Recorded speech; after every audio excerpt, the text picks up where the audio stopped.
Well, good morning. It's Friday morning, and as every Friday, we're going to focus on God's peace as we prepare for the weekend, for our worship together.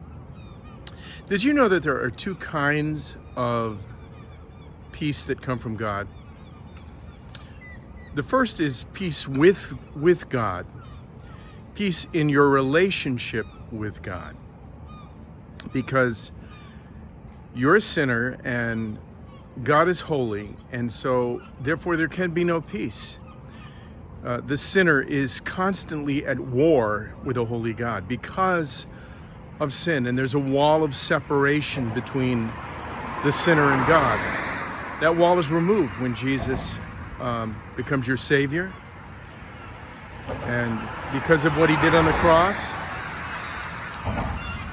Paul says, being justified by faith, we have peace with God, peace with God. And so that wall is removed. We have a relationship with God which we cannot have any other way except through the work of Jesus on the cross. So there's peace with God, and that is safe and secure. It remains forever because it doesn't depend on you. It depends on the work of Jesus.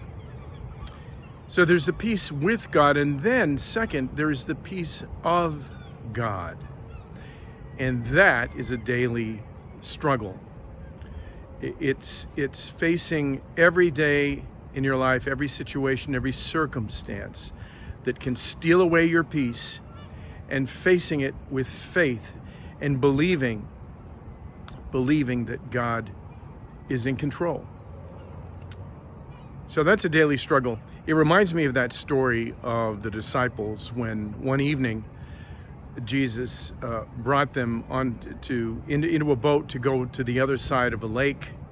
And so they piled into the boat, and as often was the case on the Sea of Galilee, a storm suddenly rose up, and there were wind and waves, and the waves started to fill the boat with water, and his disciples started to panic. Jesus had fallen asleep, which tells you something about the difference between Jesus and his disciples. But Jesus had fallen asleep in the boat, and his disciples came to him panicking and said, "Do you not care that we are perishing?" And Jesus woke up and he spoke to the storm. He said, "Peace, be still." And the storm stopped. And then he turned to his disciples and he asked them two questions. He said, "Where's your faith? Are you still without faith? Do you still not believe that I'm in control of your lives and of this boat and of this storm?" So the first question he asks them is kind of an inside question. Do you have faith in this situation? And that's the question God asks us on a daily basis. Do you have faith to believe that I'm in control? And then the second question he didn't ask them, but the disciples asked themselves. They turn to each other and they ask the question, who is this that even the wind and the sea obey him? Who is this? So Jesus asked an inside question, and the disciples then ask a question that goes outside of them to the person of God, to who God is. Both are good questions to ask in every day. Do you have faith? Do you believe that the God who saved you from sin is with you and is in control of your life and the circumstances, every circumstance of your life? Now, the one thing that may be different in your life and my life is that God may not remove the storm. In that particular story, Jesus spoke to the storm and the storm ceased. That may not be true in your life. The storms may rage on in your life, but the important question is still, where's your faith?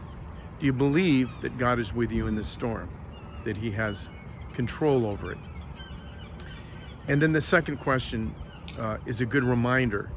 Who is this God that even the wind and the sea obey him? And that's a question to ponder. Who is this God? He is God. And he is in control of everything he's created. every circumstance in your life. He knows, and he's aware.